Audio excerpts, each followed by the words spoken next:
بسم اللہ الرحمن الرحیم۔ السلام علیکم ورحمۃ اللہ وبرکاتہ۔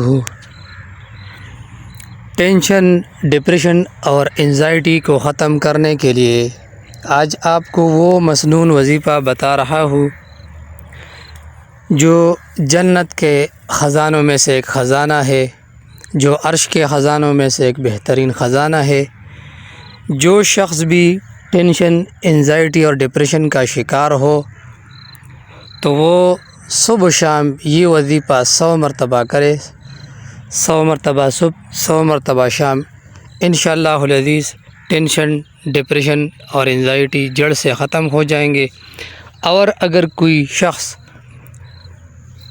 گھبراہٹ، توہمات اور وہم کا شکار ہو اور اس کے ذہن میں غلط سوچ اور وساوس آ رہے تو انشاءاللہ العزیز جڑ سے ختم ہو جائیں گے۔ تو وظیفہ کیا ہے؟ مسنون وظیفہ ہے۔ اللہ کے نبی صلی اللہ علیہ وسلم نے حدیث میں بیان فرمایا ہے، وظیفہ کیا ہے؟